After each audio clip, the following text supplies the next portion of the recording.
When you look at the description for the diplomacy skill, which is a charisma based skill, it seems like it might be small or maybe not so big of a skill. It just states you influence others through negotiation and flattery. Diplomacy is so much more than that. You run into it all the time, and it is one of those skills that I'd put up there with medicine or intimidation that at least one member of your party needs to be very good in. And if you can fit it in your build, I don't see any downside of having diplomacy in almost any build unless charisma is your dump stat. My name is Don. I'm trying to be the Sly Strategist. And let's go ahead and get into it. Diplomacy is one of those skills that you are going to wind up rolling over and over again. You go back into town and you go to a market and you want to get a better price on a potion or armor or to get your weapon fixed, you're going to roll diplomacy. You're in the first round of combat and you're trying to de escalate it because this might just be a group of people that you want to question as opposed to kill. You're going to be rolling diplomacy. You want to walk into a bar and find information about the local happenings, what monsters have been sighted where, if there have been any interesting groups or people in dark robes or anything that went into this particular part of the forest or went into this particular ruin, you're going to be rolling diplomacy. It is something that I stated at the beginning, but I'm going to state it again. You should at least have one member of your party that is fantastic at diplomacy.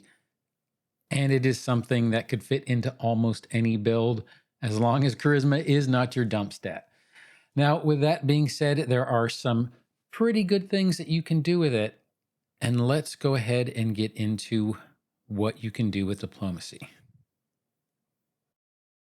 To start out with, we're going to go to gather information. Now, gather information has the exploration trait as well as the secret trait, so it is generally going to be the GM rolling for you unless your table decides otherwise. And what you're basically doing is you are talking to people, you are mingling, you are trying to hear snippets of conversation from people, and you are basically canvassing whatever markets you find, taverns, gathering places, in an attempt to learn about a specific topic or maybe a specific individual. The GM is going to determine the difficulty class of the check and the amount of time it will take. The typical is 2 hours, but if it is a particularly easy diplomacy check, like a market, and you are spending money, so the people who are there definitely know that you're there to do things, they're more than likely to just say information as they're trying to make this sale. Or it could be very hard. You might have gained yourself a hostile attitude towards a group of individuals, and that could be the people you're trying to gather information from. So the DC can change. And the GM is also going to determine what type of benefit you might be able to gain by spending money to bribe people. Or maybe you want to buy the whole tavern a round of drinks. Or maybe you want to bring a gift in order to try and sway and create some influence in order to gather the information that you want. Now, there are the success conditions for this. There is no critical success defined in the rules. However, a success, you collect the information about the individual or topic that you wanted to try to find.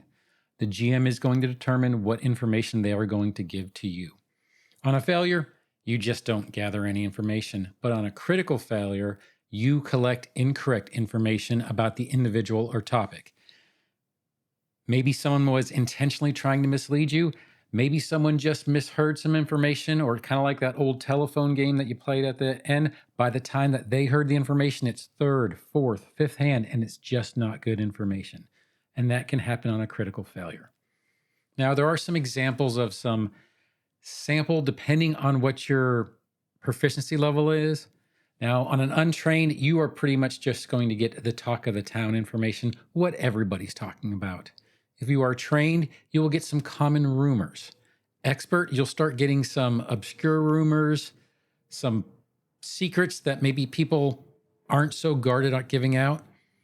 If you have master proficiency, you'll start getting well-guarded secrets and just weird esoteric information about the individual or what specifically you want information about.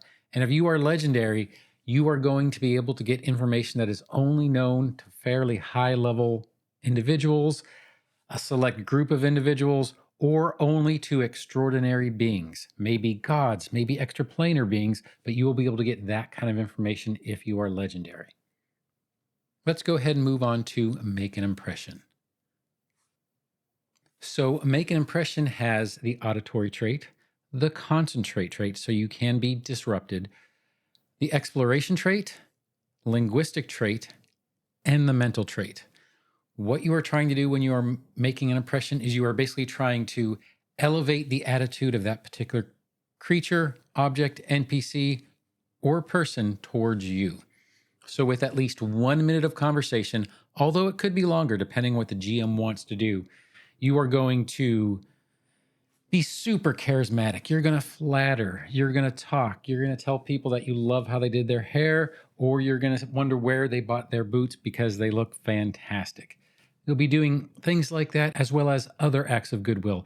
Maybe you'll buy some trinket or multiple trinkets from a particular shop stall, or you'll buy a round of drinks for everyone. Perhaps you might have looked into your pack and say, "Oh, I heard you like gold necklaces. I just happen to have this one here I picked up in a dungeon and I don't know what to do with it. It might look good on you." These are the things that you're going to be doing to try to make an impression. You are seeking to make that impression on someone to make them temporarily agreeable to you. At the end of the conversation, you are going to attempt a diplomacy check against the will DC of whatever target that you are trying to target, modified by circumstances that the GM sees fit. If you are in the middle of a war zone, making an impression and giving someone a necklace might not have the same impact it does when you are in a ballroom or some type of fancy dinner. Now, these particular types of impressions aren't long lasting. They only last for as long as the current social interaction takes place. And it works the same for a bad impression. The bad impression only lasts for the current social interaction unless the GM decides that within the narrative of the story it makes sense, or it was such a success or such a failure that it might actually affect their attitudes towards you long term. On a critical success, the target's attitude towards you improves by 2 steps. On a success, the target's attitude towards you improves by 1 step. On a failure, really nothing happens. And on a critical failure, the target's attitude towards you decreases by 1 step. Now, when we're talking about attitudes, I'll do a brief little thing on this before we move on to the next. But attitudes, people can generally be helpful, meaning that they are willing to help you and they respond favorably to your requests. They could be friendly, which means they have a good attitude towards you, but won't necessarily go out of their way or stick their neck out to help you, but they'll be more than happy to give you just topical information. Indifferent means they don't care about you one way or the other. And in truth, most of the time, this is how you are going to run into people. Unfriendly means that they actively dislike you and they don't want to help you. Doesn't mean they won't, it just means they don't want to. And hostile means they are actively working against you and might attack you just because of their dislike. They really, really despise you. So these are the things that you are trying to modify with make an impression.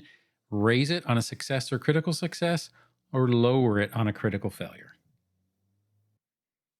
And the last one we're going to cover is a single action called request. It has the auditory trait, the concentrate trait, the linguistic trait, and the mental trait. What you are trying to do is you're trying to make a request of a creature that is already friendly or helpful towards you, and you must couch it in terms that the target would accept from you, given where on those levels we talked about that particular creature or person feels towards you. The GM is going to set the DC based on the difficulty of the request.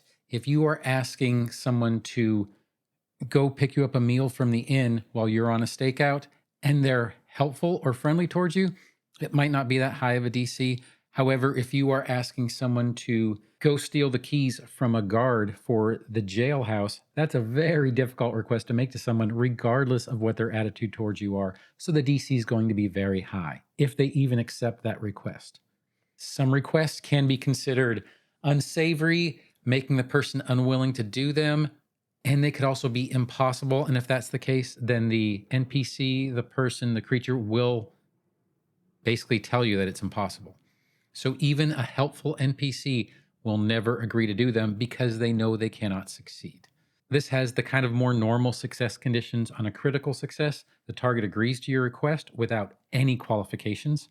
On a success, the target agrees to your request, but they might demand some type of recompense. They might want gold, they might want provisions, or they might alter your request to something that they feel they could do better. On a failure, the target just refuses the request. They might propose an alternative, but they're pretty much just going to refuse exactly what you're asking for. And on a critical failure, not only does the target refuse the request, but their attitude towards you decreases by one step due to, and we'll use their word, temerity of the request, or just how galled they are that you ask them to do something along whatever lines you ask them to do. The diplomacy skill is all about interacting with people and creatures and the environment that you are in at any given time. It is what you would do in order to gather information, try to modify people's attitude towards you, and is always super helpful in any campaign that you're currently in. It is something that, once again, this is probably the third time I've said this in this video, but you need to have at least one person, at least the face of your party, to be good in diplomacy. And it is something that pretty much almost anyone could have, even if you just want to try and reduce the cost of items in the local market. And not only that, you are going to find yourself rolling diplomacy a lot just for random things you do throughout your every adventuring day. Now, I do hope you like this video. And if you did, feel free to like, subscribe, or hit that notification bell for any other videos that are coming down the line.